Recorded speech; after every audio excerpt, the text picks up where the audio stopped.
friends! Here we are with another installment of Cinderella Phenomenon. Last time, lots of cool stuff happened. We did our first good deed, which, huge deal. And I'm really excited to see what happens next. So, let's get cracking.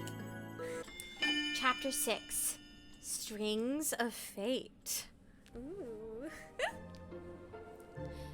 What a brilliant day. The sun is shining, the town is full of laughter, and I have my sweet princess here to accompany me.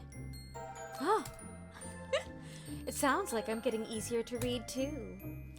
No, you've just said it enough times that I've memorized it. That means you must pay attention to my words. That in itself is a compliment, princess. It is not. We are on our way to the usual store to restock our medications when a small figure leaves out through the front door. Oh, she has a face! Who are you, my friend? She stares at us with a lost look on her face. Rumple reacts immediately, making his way over to her with a broad smile. Madame, I can't help but notice the pained expression upon your beautiful face. Is there anything I can do to assuage your worries? For seeing your lovely face shadowed by such sadness stabs me right in the heart. The woman stares at Rumple, dumbfounded. His smile wavers and he takes a step back, suddenly looking alarmed. Oh, I'm sorry. It's you. Huh? I'm sorry. I'm so sorry. This is awkward, madame, but I'm afraid I don't know you. What? Or do I? Do I know you? I take a step forward and look at the woman flatly. He has been cursed. He has amnesia. Amnesia? The woman stares at Rumple, scrutinizing him. You do seem different. Changed from before, in any case. She knows him? So you knew me before. How terrible it is of me to forget such a lovely face. But perhaps you could help me remember. The usual flirty suggestion is in his voice, but the woman seems unaffected. I can help you remember. You can. It's no wonder I can't remember your name. You have the fairy tale curse, don't you? Who is this woman? Yeah, who is this woman? You truly don't remember me. I'm sorry. The woman looks conflicted, but the expression is gone as fast as it appears. I'm Bria. Your fiancé. Oh, no. What? The shock is apparent on my face, but nowhere near as impressive as the astonishment on Rumple's face. My fiancé? She has to be lying. How can Rumple possibly have a fiancé with the way that he is? He's barely able to dedicate himself to a single woman for an hour. Bria takes a step forward and takes Rumple's hands in her own. You don't remember holding my hands like this when you took me to the forest and proposed to me? Rumple opens his mouth, but no words escape. He reminds me of a lost dog all of a sudden, with his eyes so wide. Oh, his preoccupation with the forest. Bria runs her fingers over his hands. I loved you. You loved me. And I still love you very much. I don't remember this. How can I help you remember? Rumple's voice is faint, but he still tries to smile. The circumstances of the curse tell me that I need to remember through memories and a journal, somehow. A journal? I have your old journals. I can show you the very first love letter you wrote me. Oh. Bria starts walking, her hands still clasped in Rumple's. I stare after them for a few moments, trying to piece together what is happening in my head. I chase after them. Oh my god. Oh, poor princess. Bria enters a house, one that Rumple stares at in awe. When she comes back out, she's holding a journal. She hands it to Rumple, then opens up to the first page. This is a little embarrassing, but there it is. You compiled your letters into a journal. Rumple slowly reads over the words, and I notice the strange, glazed look come back into his eyes as his expression grows more somber. This is like last time, when he remembered that he was a doctor. Bria turns to me as Rumple is reading, and her eyebrows arch. And who are you? His partner. Partner? We are helping each other with our curses. Oh, your cursed thing. Oh, you're cursed too. You poor thing. Bria's voice is flat. She is glaring at me beneath her smile. I have done nothing to merit this distrust from her. And I cannot bring myself to trust her either. Bria. Rumple looks up from the journal and stares at her. Yes, sweet? Rumple's melancholy expression throws me off. Last time he was so excited when he realized he was a doctor, but now his expression is heartbreaking. I remember, I did propose to you. In the forest, when it was dark, You set up little lights around the clearing. We spoke for a while, and then you got down on your knee, and you dropped the ring. It had fallen in the roots of some tree. We only noticed it when a bird came down to pluck it out of the bramble. I had no idea what you were looking for, but I still chased after the bird. And you got the ring back, and you knew.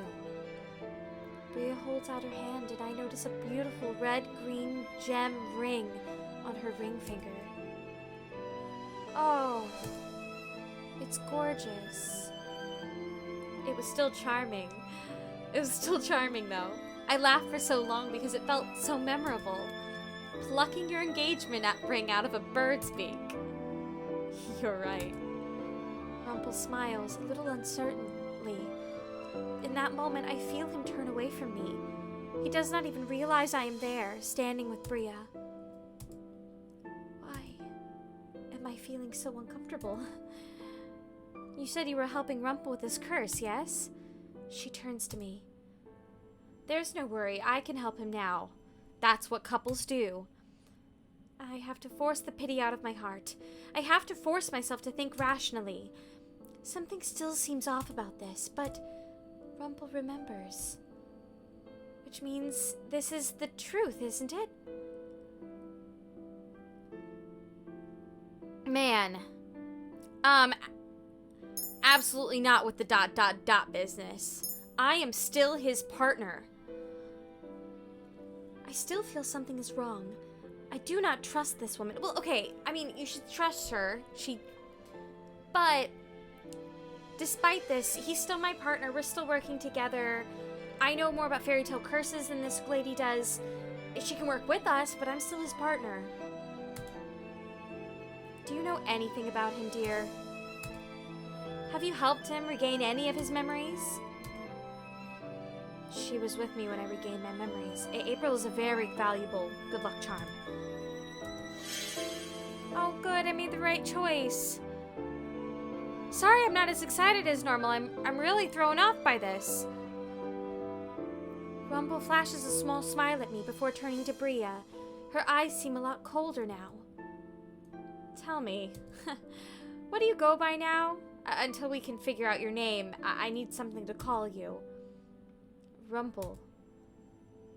Bria's cold gaze falls on me, and I can sense something in them that surprises me. Jealousy. Why would she be jealous of me? Rumple, would you maybe want to come back home with me? What? I know you must be overwhelmed, but our home might be able to help you remember some things. I'm sorry, I actually have a patient somewhere else that I need to tend to. Bria's eyes flash briefly. Her frown is there for a few seconds before she smiles again. You always were good with your patients.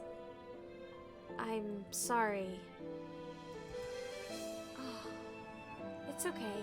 I understand that you're overwhelmed. But remember, now I am here for you too. I want to mend things, to make them go back to what they were before. How about you look over that journal and then then we meet again tomorrow. We can take this one step at a time. I would like that. We can get to know each other again, and in time, I'm sure you'll remember what we used to have. I loved you. And I did too. I still do. A slight shiver runs down my spine as I stare at the two of them. There is that uncomfortable feeling once again. Bria and Rumple agree on a spot to meet tomorrow, and then she leans up to kiss Rumple on the cheek. He puts a hand on his cheek as she walks off with a gentle smile on her face. Are you okay? He looks at me, and for a few moments I feel that his gaze lingers longer than it normally does on my own eyes. Then he smiles and laughs. Of course I am, Princess. I just remembered something about my own past. I'm guessing that the second entry has appeared in my journal by now. I can't wait to get back to the march and to read it. Bria has the rest of my journals, so I might truly be able to remember everything if I talk to her. Including your love for her? Oh. Poor Princess, she's started to fall for him. He sighs out before he proclaims that we should finish our errands. I follow him around the town, though the scenery lacks its usual vibrancy. Rumple doesn't speak to anyone, not even the girls, while we walk. He keeps his eyes focused on the ground, and when he speaks to the shop owners, his cheer is lukewarm at best. I try to start a conversation with him many times, but he shies away from talking. I feel like there's something he's not telling me. When we arrived at the march-in, Rumple quickly excuses himself, not even sharing his epiphany about his past with anyone. What has him so bent out of shape? He just regained another memory. I am assuming he's going to go read about it now. It is not like him to hide things. I hope Rumple is okay.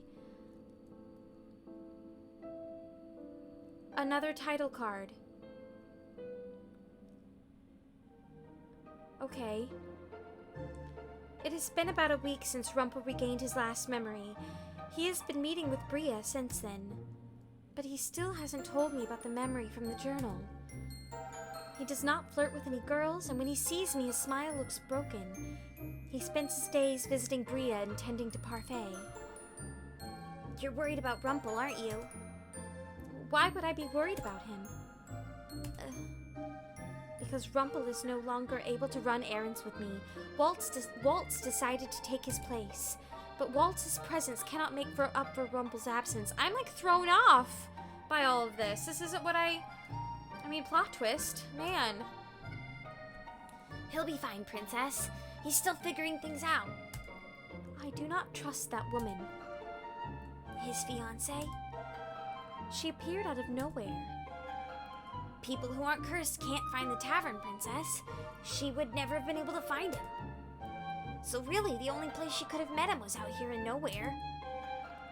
I can tell that he's teasing me, but it does little to lift my spirits. I know. Malt sighs. If you don't trust her, why not just ask around for her?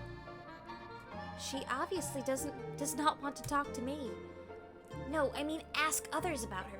So long as you find a way to phrase your intentions honestly, I think they might be able to understand you. Rumple says my honesty is good, but I also know that the way I speak frustrates many people. You can say that again. Come on, I'll help. Walt approaches a flower shop where several people are gathered to look at the fresh flowers. Excuse me, ma'am, sir, I was wondering if you knew anything about someone named Bria. We hear that she is engaged to a friend of ours, but he hasn't said much about her. Everyone calls me blunt, but I would never question others so openly. Does Walt really expect the people to be so open to him? Oh, if it isn't Walt! Doing a little investigative work, are you? Just looking to find out more about someone important to a friend. Not gonna put this into one of your shows, are you? Walt raises an eyebrow and laughs. Of course not. Everyone just trusts Walt. I suppose he must speak to people often, being a performer. They would probably never suspect Waltz to do anything morally questionable, and yet with me, they were suspicious of everything I did. I guess it is a good thing Waltz is here. I stifle a sigh as the so-called investigation begins.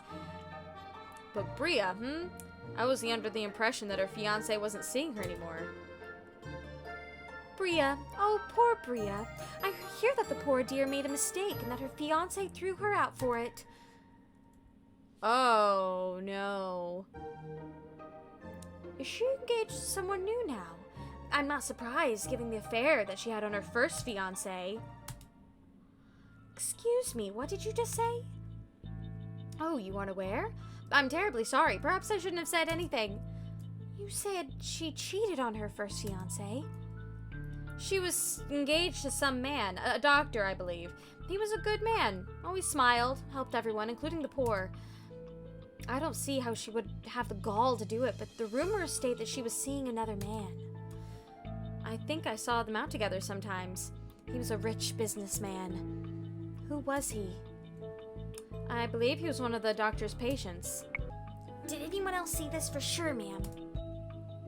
Oh, lots of people did. And that's why the poor man stopped seeing her, bless his heart. He looked heartbroken.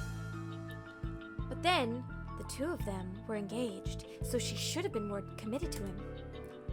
When Bria first approached Rumple, she had no idea he had amnesia. She started apologizing to him.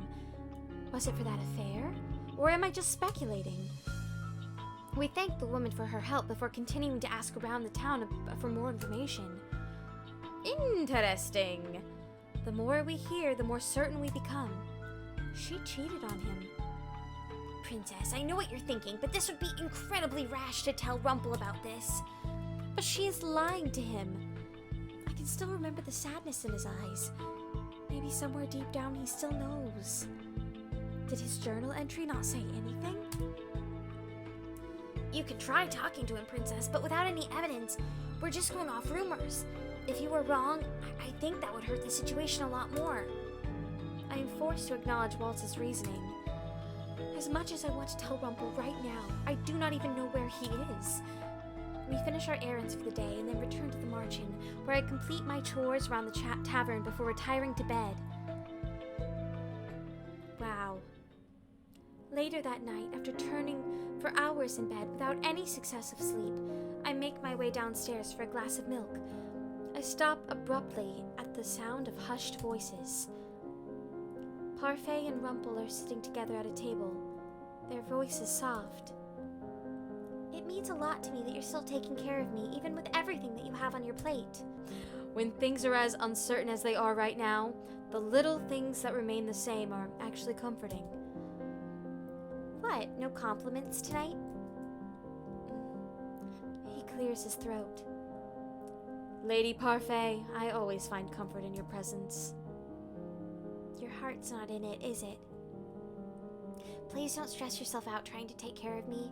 I've seen the orders of the medicines and the dosages. I can take care of myself, Rumple. I owe you and Lady Delora for letting me stay here. Even now, you could have kicked me out, yet I'm still here. This isn't the confident Rumple that I'm used to seeing. It's rather heartbreaking to see you like this, you know. Oh. Parfait's eyes drift past Rumple, and she sees me before I can dart away. I think you're worrying your partner, too. Rumple turns in his seat and stares at me. Princess?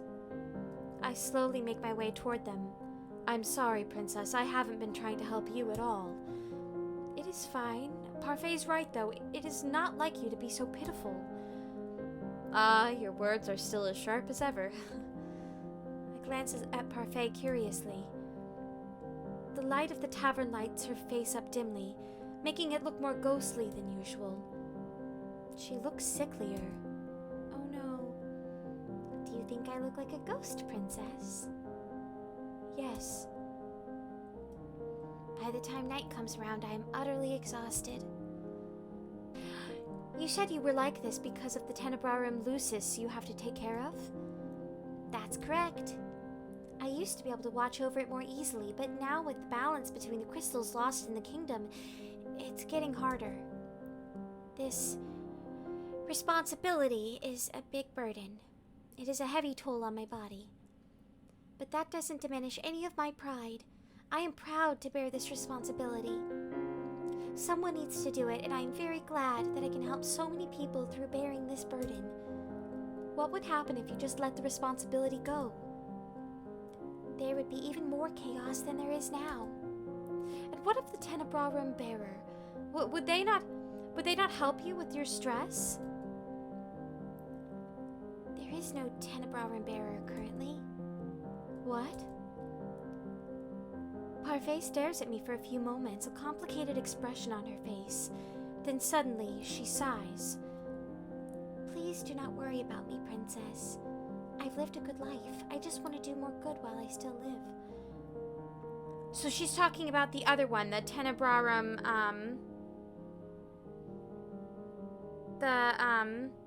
the dark one. Right? That there is no there is no dark crystal bearer. I wonder if was my mom. Or maybe I don't know, maybe I'll be the bearer at the end. In some ending. Fascinating. Gives me a lot to think about. And I am very lucky to be surrounded by so many good people. Anyway, the two of you should be off to bed soon. I can tell you're both tired. Parfait pauses to look at me, eyebrows slightly arched. Oh, but before you go, there's something I meant to ask you. Ask me. Parfait crosses her arms and looks at me tersely for a few moments. The look is so unlike her that it almost concerns me. She looks uncertain of something, though I cannot imagine what it is. What could she possibly want to discuss with me? I wanted to ask you if you were free the day after tomorrow. I am free whenever my schedule says I am. Then if you could spare 20 or so minutes, I want to speak with you about something. Very important. Oh God. Important? I suppose you could say it's related to your curse. Fine. Parfait smiles at us before walking back to her room, leaving me alone with Rumple. Rumple smiles at me uncertainly. For a few moments, I think he might actually talk to me, but then he rushes off after giving me an apology. I watch him walk up the stairs, my heart sinking. I need to know what is going on with him. Oh my God. What a big plot dump that was. I'm so fascinated. Today's my day off. I keep on the lookout for Rumple. Eventually, I see him making his way down the staircase. He does not look quite as disheartened as last night, but his expression is still rather somber. He says good morning to everyone as he usually does, and then walks out through the front door. And that is my cue. Following behind Rumple without being seen proves to be remarkably easy. Even if he is perceptive, he won't be expecting me to follow after him when I normally work during these hours. I'm sneaky. He makes his way through the town until he comes to a stop at a little cafe in the main plaza. It is cleverly hidden, just slightly out of view, not at all in plain view like the rest of the shops. Bria is sitting waiting for him at a table with a journal. The way she smiles at him numbs my heart. I make my way over to the nearby fountain and crouch beside it to keep out of their view. I can hear their conversation just barely from where I sit. You know, I'd been searching for you for a long time when I saw you. You suddenly disappeared from the house one night and I couldn't find you. Why did I leave the house? I don't know. Was it a fight? No, not a fight. We barely ever fought. We made a promise when you gave me this ring. We promised we would never make each other sad. I close my eyes and breathe. Bria's words drive a bitterness through my heart. After everything I heard, it is possible that those rumors were baseless, but isn't it also possible that they were the truth? Yeah, but you still shouldn't... And Rumple mentioned a fight. Now is my chance to tell him. I think now is not the right time to tell him.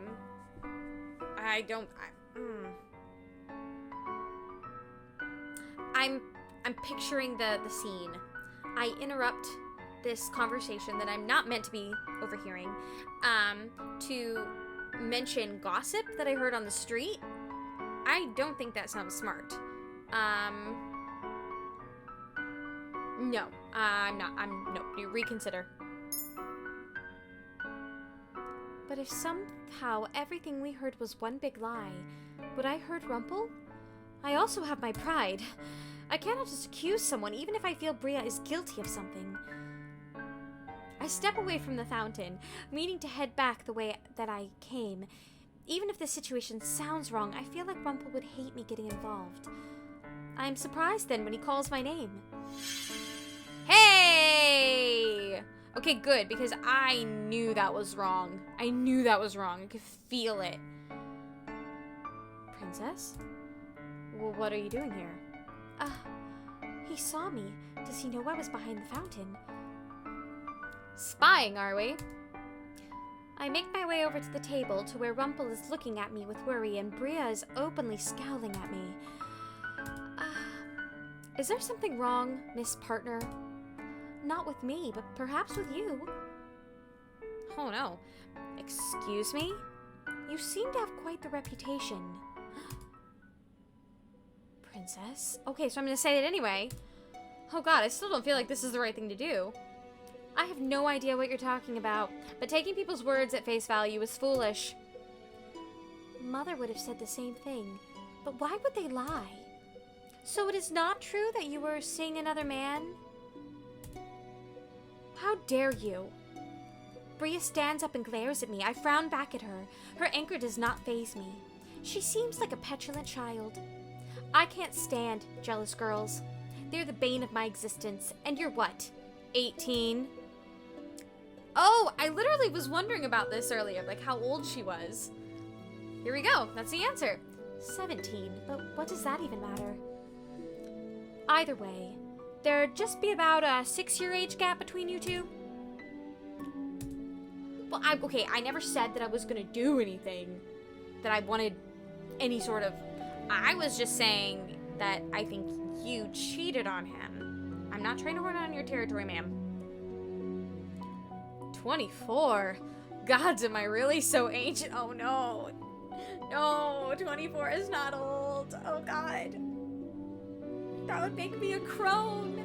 I'm even older. Ah. The two of us look at him in unison, then back at each other. I am here because I want to help my partner, and because you are lying to him. And who are you to say that I'm lying?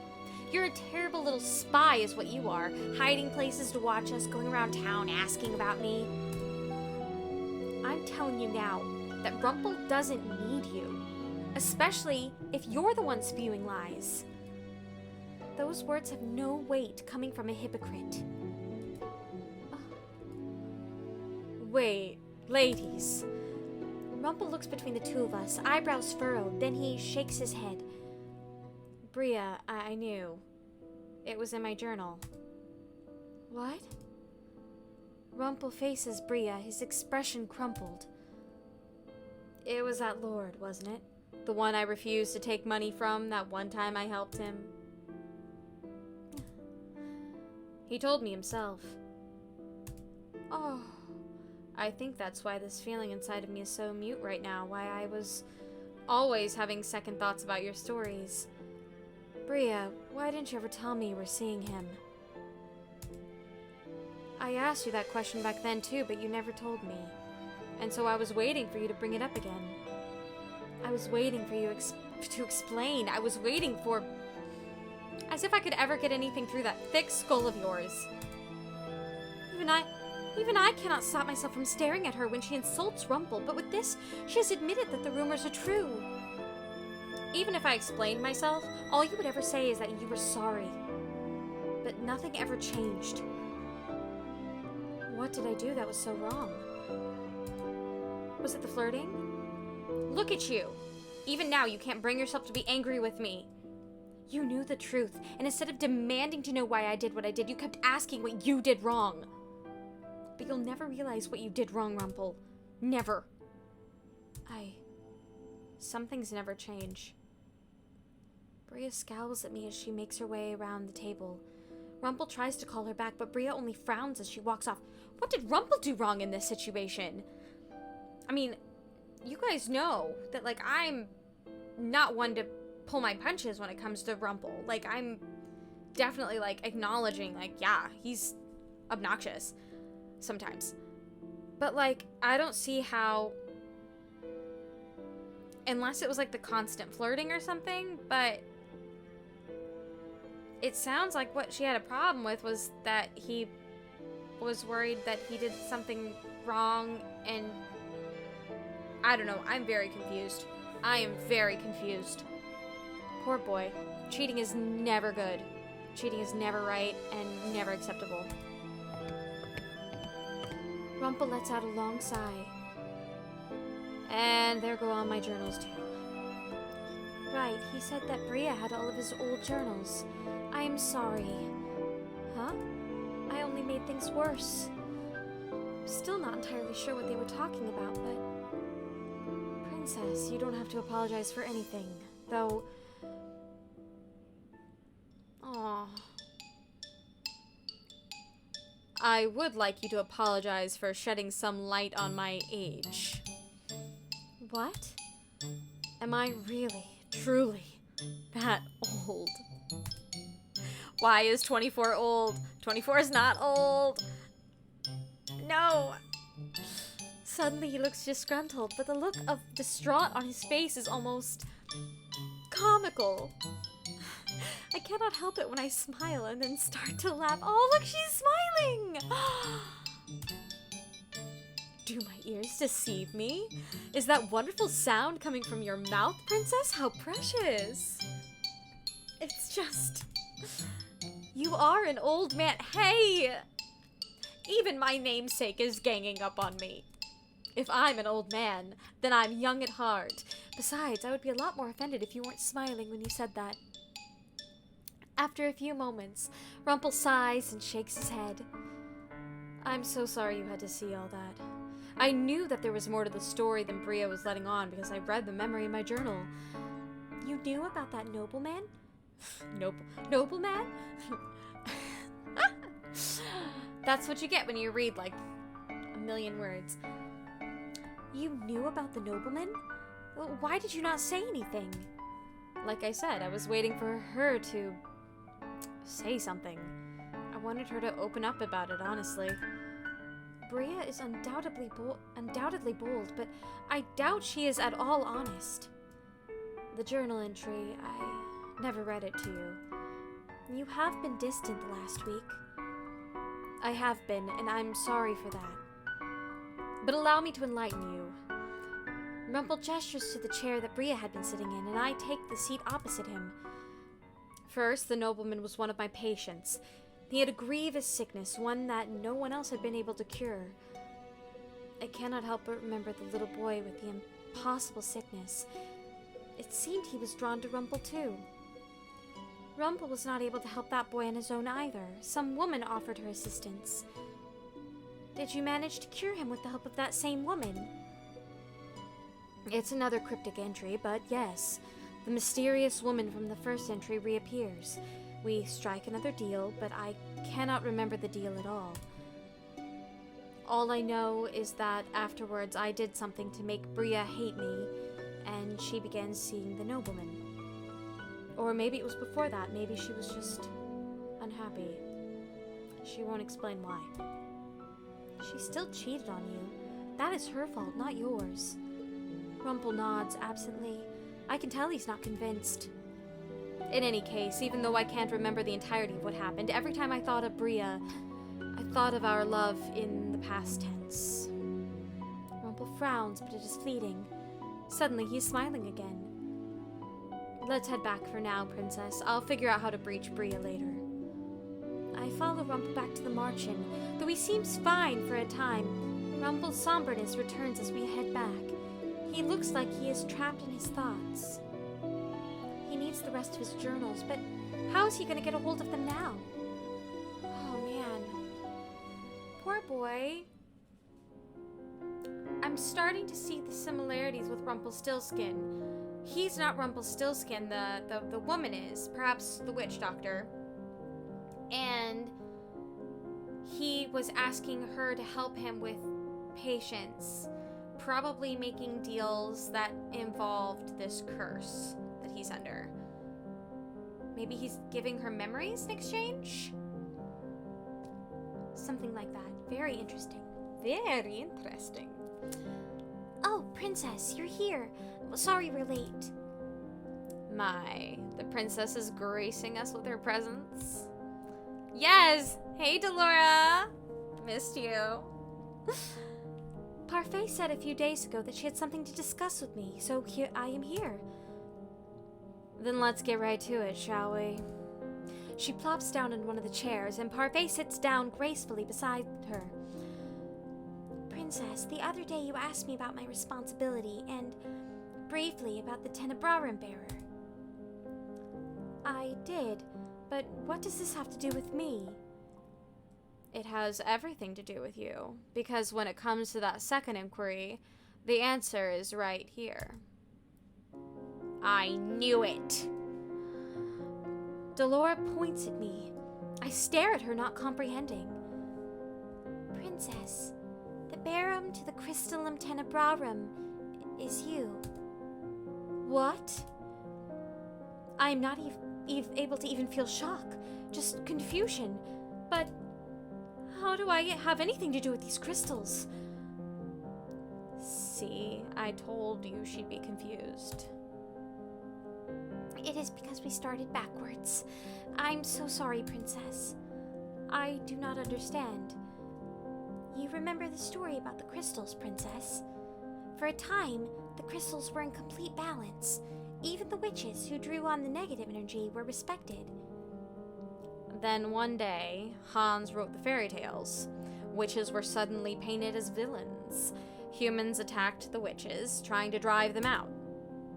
Their leader, who just so happened to be my best friend, was hard-pressed to try to keep the peace. She was the original bearer of the crystal. But as witches were killed and thrown out, she found her patience wearing thin. She killed a human. Oh, sorry. She killed a human. The ultimate taboo. And there was nothing we could do but try to stop her. This bearer, the leader of the witches, and the bearer of the Crystallum Tenebrarum is someone you know. Or, it was my mom! I literally called this! So my mom was the original Tenebrarum bearer and a witch. And since she died, now I am. And I have been. And that's when Delora showed up in my room as a doll. Oh my god, this is so cool. This is someone you knew. She erased all your memory. Again. She erased all your memories. Made you think that the fairy tales were evil. That humans were terrible. I feel something dark stirring inside of me. A sharp pain cuts through my heart, making it hard to breathe. The previous bearer of the crystal was your mother, Princess. Hildir, the leader of the witches. That is impossible. Mother was not a witch. But she was the strongest of us all. When she died, she kept some of her power sealed within the crystal, which is why it still allows the fairy tale curse to spread. What kind of lie is this? I cannot use magic, and Mother never told me that she was a witch. She would have told me. It sounds like it, doesn't it? But I assure you, Princess, we wouldn't ever lie to you about something like this, as impossible as it seems. You are a witch. Your power won't manifest until you're 18, and at that time you will inherit control of the crystal. Since your birthday is soon, this was the last chance we had to teach you goodness. Your mother's been shielding you from it for so long. We trusted you were different from her, and you are.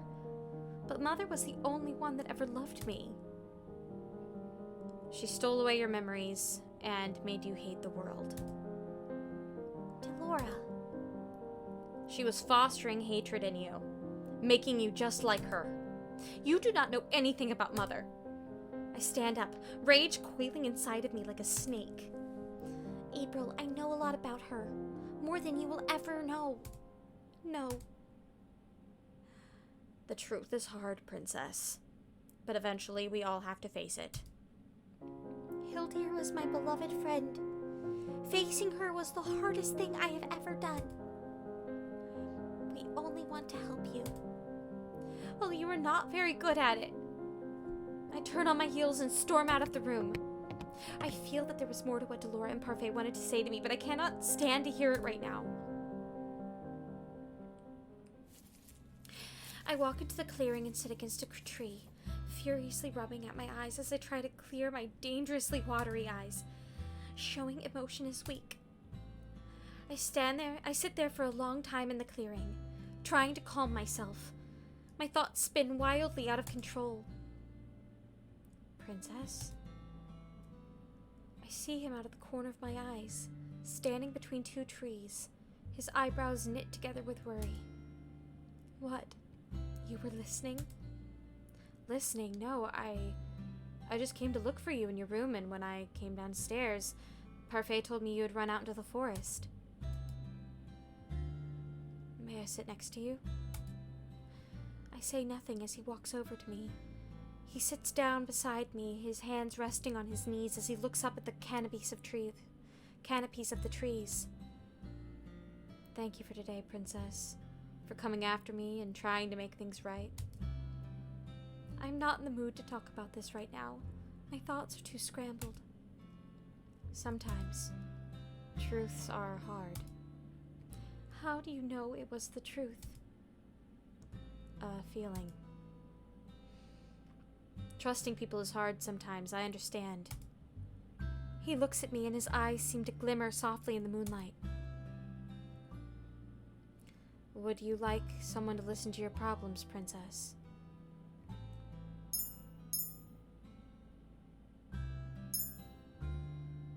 Oh, I don't know.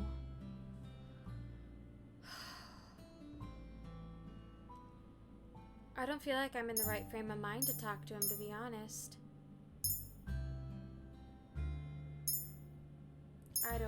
I don't think I can. My problems. Why would he want to know about my problems? I understand what it's like, Princess, to have a secret stuck inside of you. To want to keep things to yourself because you're worried that someone will prove you wrong. But you can always talk to me about it. Why are you so interested in my problems? Oh! Oh, cool. Okay. I was kind of a little worried that I let my own emotions get in the way of that one. I'm glad I picked right. Man. I told you before that the best thing you can do is listen to a person. That's how you learn to sympathize. Besides, I honestly care about you. I will always listen to you, Princess. Rumple slowly reaches out to rest his hand on top of mine.